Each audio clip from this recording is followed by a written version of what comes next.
Welcome, lads. Okay, I'm going to take a big bite out of this one. Uh,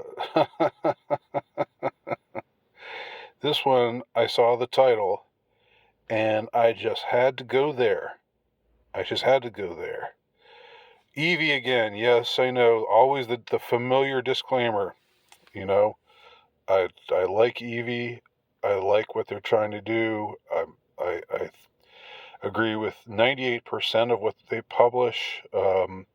It's good as far as trying to bring back traditionalist conceptions of womanhood and so forth, but doing it with a modern sheen that's appealing to girls and so forth. So sort of a fashion magazine, but without the trashiness and without the cultural Marxism. I think that's all great.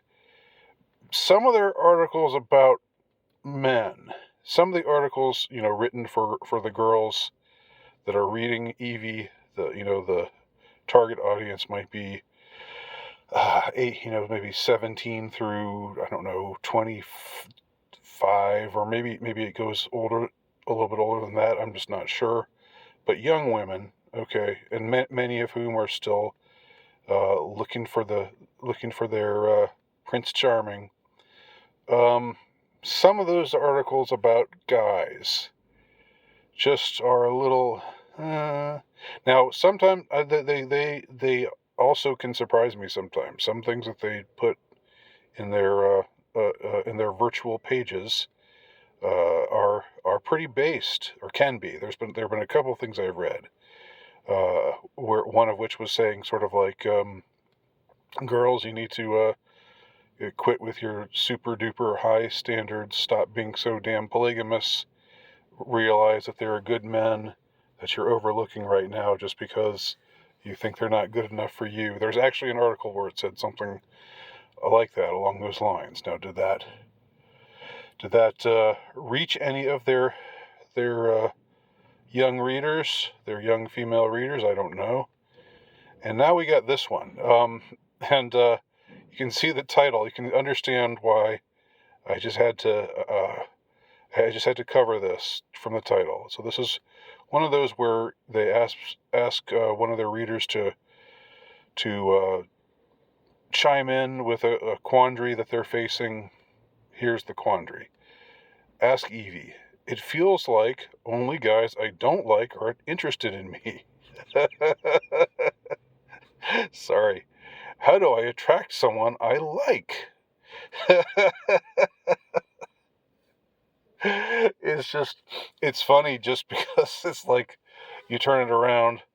Most guys who are a comparable age, it's like no girls are noticing me anywhere. I'm invisible to anybody who's female, um, because they all are looking for the the top tier, super high profile, high status guys, and the guys who are just the regular everyday guys. Just that they're not getting noticed at all. But for women, for young women, you see the dilemma is different. It's yes, yeah. Plenty of guys like me. They like me, but I don't like them. I only like these other guys who don't like me. So very different dilemma faced by younger women today than that faced by men who are becoming increasingly alone, increasingly sexless, increasingly, um, uh, well, all the headlines. We've gone over it here. We've talked about it. I've written about it. So anyway, let's look at this article. Let's see if it actually addresses what I think needs to be addressed here. There's a picture of a happy couple on a date. This looks like a handsome guy that maybe she wants. She'd like for him to like her, and maybe my guess is he likes her, well enough for a night, but then, maybe he'll go out with another girl another night and like her, like that other girl in the same way, and so forth and so on, and basically he'll keep a harem, and these girls will be a part of his harem, but they want to be his one and only. But anyway, so reader's question. I am constantly frustrated with dating. Every guy I am attracted to is never attracted to me, but guys that I am not interested in at all are always interested in me. Gosh. It's very discouraging, and I don't know if I'm doing something wrong. Now, I'm not making light of her discouragement, although it sounds like I am. I'm just saying it's so different to be discouraged because you've got a slew of guys who like you, but they're all just you just have rejected all of them. They're all not good enough for you. But you're obviously looking for guys who are a bit more, a bit higher status than them. This is hypergamy in action. Okay. See if Evie covers this at all. Evie's advice. We know it can feel that way sometimes, that you're doing something wrong, but we guarantee it's not because you're doing anything wrong. How do they know that? How do they know you're not doing anything wrong? Okay. So that's the first problem, first red flag that I see here. They want to be reassuring, but they don't know. They don't know how she's going about it. So it goes on to write. It goes on to say, finding the right match is a delicate dance, and how poetic, and not every two people who meet are necessarily going to find that same connection. Okay, fine. The more you keep putting yourself out there and meeting new people, the better chance you'll have at finding that connection. Like, I have to stop there for a second. The whole idea of putting yourself out there, it's like, it's just got to be. It's so much less vulnerable for young women. Now, I'm not saying young women don't have situations in life where they are more vulnerable. If you're walking down a dark street at night and you're a young woman, you're going to be feeling a whole lot more vulnerable than if you're a young man walking down the dark street late at night. So, but in this case, the whole idea of socially putting yourself out there, it's not. It's you've got a pretty soft cushion to fall back on because you're always going to have guys who are interested in you. You're just not interested in them because they're losers. No, I mean, you don't say that they're losers per se, but they're just not. You're just not attracted to them because they're not good enough. Anyway, so keep putting yourself out there. That said, it might be time to do some self-reflection on a few different elements of your goal of finding a man that you like who's also attracted to you.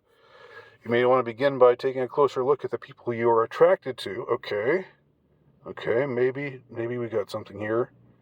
The advice giver, maybe they're onto something. We'll see. Are you finding yourself drawn to men who don't actually complement who you are? It's not uncommon to convince ourselves that we like a certain type of person, only to realize that your wants and needs aren't met by the characteristics of these men. For example, you might love the idea of a man who is a hero and a protector, so you're attracted to men who are literal heroes, firemen, police officers, etc. No, more like bankers, movie stars. I don't know. I'm exaggerating a little. Lawyers, doctors, people who get paid a lot. Anyway, but if the feelings aren't mutual, then maybe it's because the type of person who takes a career in law enforcement doesn't really match up with who you are. All right. Maybe you're looking for a man who has the characteristics of a hero, someone who is brave and looks out for others without the badge. I don't know if I'm that impressed here.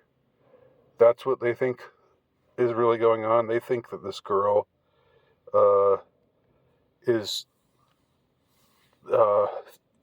deceived about the kind of guy she really wants. I think she knows what she really wants. She's just frustrated that she can't nail someone like that down. That's my best guess. All right, so they go on. Some other ideas to consider are: how are you dressing? Our clothes communicate our values and our personality. Would your ideal man be attracted to your current wardrobe? Ooh, so spice it up, girly. Spice it up. Is that what they're saying there? They're telling her to well, I don't know. Maybe they're just saying, to try to be more attractive. Maybe they're not saying. I don't think they would be saying be sluttier, because that wouldn't be in line with the values of this paper. I think they're maybe saying be classy, and feminine and attractive, but not slutty. Okay. Next, how are you acting?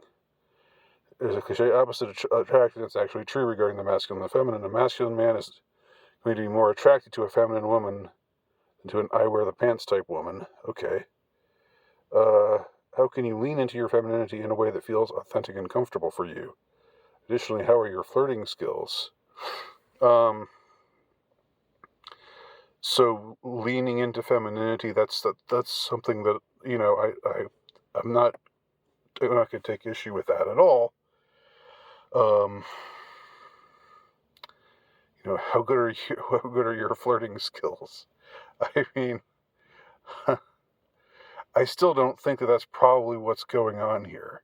I don't think the issue is, and again, I mean, I'm surmising. I know you could take me to task because I'm kind of jumping to conclusions here, but I have my guess about what's really going on with this gal. So they're telling her, maybe you're not looking for the right guy. Maybe you thought you liked the certain kind of guy, but you like another kind of guy. Also, you need to dress in a way that will I don't know, be suitable, that will attract a man, but that doesn't mean dress like a hooker. And also, be feminine and have good flirting skills. Is that really why she's not getting the guy that she wants right now? Is that it? Is that where it's at? So it goes on. Another point to consider is: what kind of places are you spending your free time? Blah, blah, blah. Are you spending your time in a place where your ideal man would also be spending his time? If you're using a dating app, does your profile need a refresh? Dating apps. They shouldn't. You shouldn't. Nothing good comes of dating apps. Should you be switching to an app that includes more bio information and more filters? More filters produce results.